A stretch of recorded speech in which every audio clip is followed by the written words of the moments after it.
আজকে আমাদের পাশের বাড়ি থেকে এঁচোড় রান্নার গন্ধ বেরিয়েছিল, তাই আমারও এঁচোড় খেতে ইচ্ছা হচ্ছিল। তাই জন্য গাছ থেকে একটা এঁচোড় কেটে নিয়ে আসলাম, আর এই এঁচোড়টা দিয়ে এখন এঁচোড়ের তরকারি বানিয়ে নেব।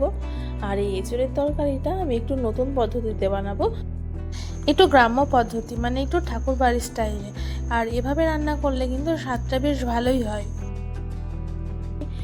আর তার জন্য আমি এই এঁচোড়টাকে ভালোভাবে কেটে নিয়েছি, হাতে একটু তেল লাগিয়ে ভালোভাবে কেটে নিয়েছি। আর দেখো অনেকটা পরিমাণে আলু দিয়েছি। আর এখন এঁচোড়টাকে খুব ভালোভাবে জলে সেদ্ধ করে নেব। আমি প্রেশার কুকারে সেদ্ধ করলে পারতাম, কিন্তু প্রেশার কুকারে দিইনি, একটা পাত্রের মধ্যে একটু জল দিয়ে ভালোভাবে সেদ্ধ করে নেব। আর এই জলের মধ্যে একটু লবণ আর একটু হলুদ দেব, যাতে কালারটা বেশ ভালো আসে। এছাড়া যেহেতু প্রচুর পরিমাণে আঠা থাকে না, তার জন্য একটু যদি লবণ হলুদ দেওয়া হয় তাহলে রঙটা বেশ ভালো হয়, আর আঠাটাও কিন্তু গায়ে লেগে থাকে না।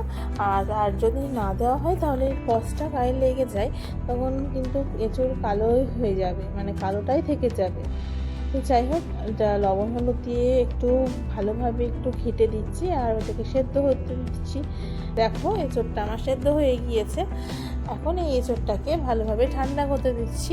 আর ততক্ষণ আমি একটা মশলা করে নেব, মানে আলুটাও ভেজে নেব। আলুটা কিন্তু আমি আগেও ভাজিনি, যেহেতু এঁচোড়টা সেদ্ধ করতে দিয়েছিলাম। আর এদিকে আলুটা ভেজে নেব, তার জন্য একটা কড়াইতে বসিয়ে দিচ্ছি। আর কড়াইতে সামান্য পরিমাণে সরষের তেল দিয়ে তার মধ্যে একটু পাঁচফোড়ন, একটা শুকনো লঙ্কা আর দুটো তেজপাতা দিয়ে এই আলুগুলো আমি এখন ভেজে নেব। আলুগুলো একটু লাল লাল করে ভাজবো। আমি এই তরকারিটার মধ্যে অনেকটাই আলু দিয়েছি, যেহেতু অনেকটাই হবে, সবাই মিলে খাবো তো প্রচুর, মানে তো তার জন্য আমি 5টা পরিমাণ আলু কেটে নিয়েছি ডুমো ডুমো করে।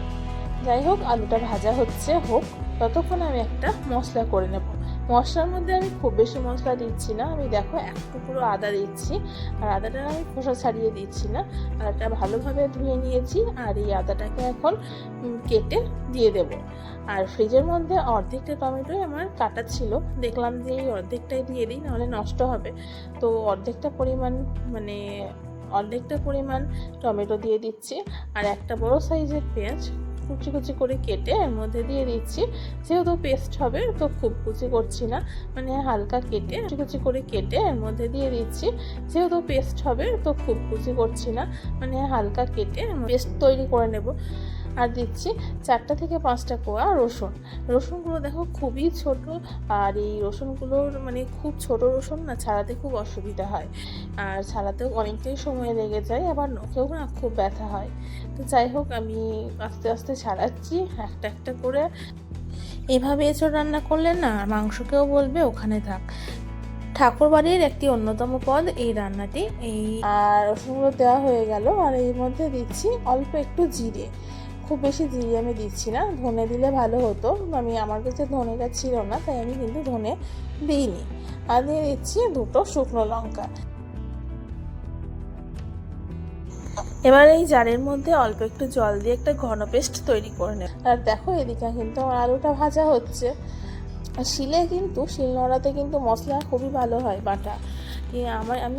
আমার যেহেতু আলুটা ভাজতে দিয়ে মশলাটা করছিলাম, তো সময়টা অনেকটাই লাগবে, তো তার জন্য আমি দেখলাম যে মিক্সিতে করে নিই, তাহলে অনেকটাই সময় বেঁচে যাবে। আবার এদিকে আলুটা ভাজা হয়ে গেলে তখন মশলাটা দিতে হবে। তো যাই হোক, আলুটাও এদিকে দেখো ভাজা হয়ে গিয়েছে, মশলাটা তো হয়েই গেল। তো আলুগুলো ভাজা হয়ে গিয়েছে লাল লাল করে। এখন আমি এই এঁচোড়টা ভেজে নেব, মানে ভেজে আর কি, মানে একটু নেড়ে নেব। ঠাকুরবাড়ির স্টাইলে এই রান্নাটা করছি যেহেতু, তাই জন্য এঁচোড়টাকে একটু কড়াইতে একটু অল্প তেলের মধ্যে নেড়ে নেব, তাহলে এই এঁচোড়ের গন্ধটা, মানে যে একটা কাঁচা গন্ধ আসে না, সেটা কিন্তু আসবে না। তোমরা কিভাবে এঁচোড় রান্না করো আমি জানি না, তবে আমার এই এঁচোড় রান্নাটা কেমন লাগছে তোমাদের অবশ্যই তোমরা কমেন্টস করে জানিও। আর আমার ভিডিওগুলো কেমন লাগছে তোমরা কিন্তু কেউই কমেন্টস করে জানাচ্ছ না। আমার 2-1 বন্ধুরা জানাচ্ছে, আমি তাদেরকে ধন্যবাদ জানাচ্ছি। তো তোমাদের যদি ভিডিওগুলো ভালো লেগে থাকে অবশ্যই কমেন্টস করে জানিও, আর এভাবেই কিন্তু আমার পাশে থেকো। তো দেখো এঁচোড়গুলো কিন্তু আমি এভাবে নেড়ে নিচ্ছি। আর এঁচোড়গুলো আমার 5 মিনিট এভাবে তেলের মধ্যে নাড়া হয়ে গিয়েছে। আমি কিন্তু এঁচোড়গুলো নাড়ার জন্য আবার নতুন করে তেল দিইনি। আলুটা ভাজার পরে যে বেঁচে ছিল যে তেলটুকু, সেই তেলের মধ্যেই আমি এঁচোড়টা নেড়ে নিচ্ছি। দেখো এঁচোড়টা এখন তুলে নিয়েছি, আর এর মধ্যে মানে মশলাটা ভাজার জন্য আমি এখন এর মধ্যে সাদা তেল দিয়ে দিচ্ছি। কাঁঠালটা যখন কষছিলাম মানে আলু, তখন আমি এর মধ্যে সর্ষের তেল দিয়েছিলাম, কিন্তু মশলাটা যখন কষছি তখন কিন্তু এর মধ্যে আমি সাদা তেলটাই ব্যবহার করছি।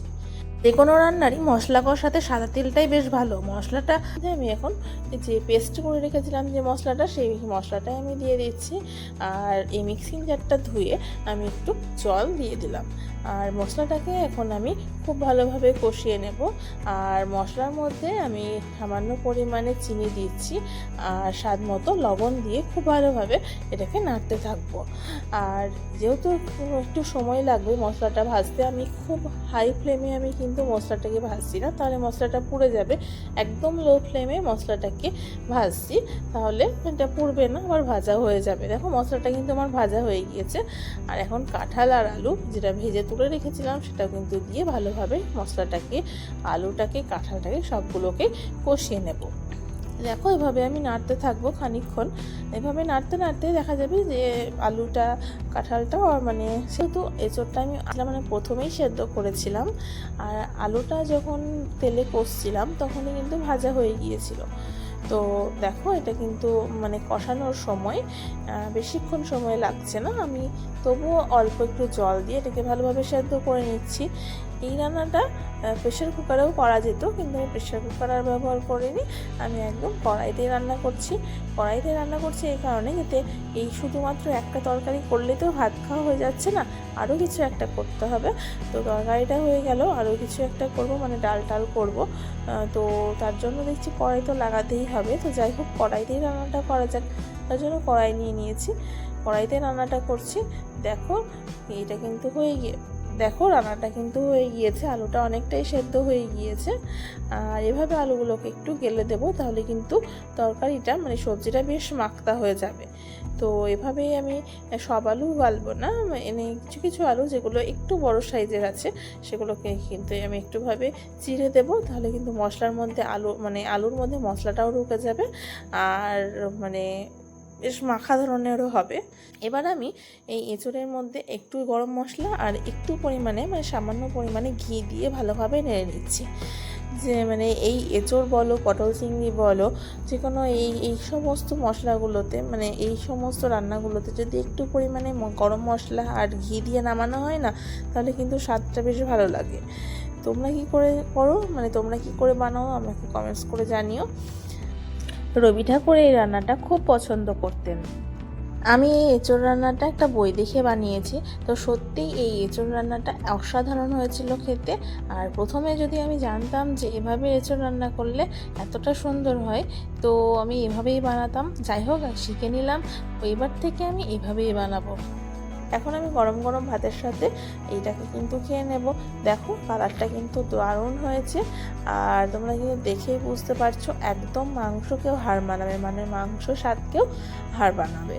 তো যাই হোক এই ঠাকুরবাড়ির এই এঁচোড় রান্না তোমাদের কেমন লাগলো তোমরা অবশ্যই কমেন্টস করে জানিও। আর ভালো লাগলে অবশ্যই আমাকে লাইক, শেয়ার এবং সাবস্ক্রাইব করতে ভুলো না। আর আমার চ্যানেল নতুন বন্ধু হয়ে থাকলে অবশ্যই সাবস্ক্রাইব করে দিও। আর অবশ্যই কমেন্টস করে জানিও যে কেমন লাগলো রান্নাটা।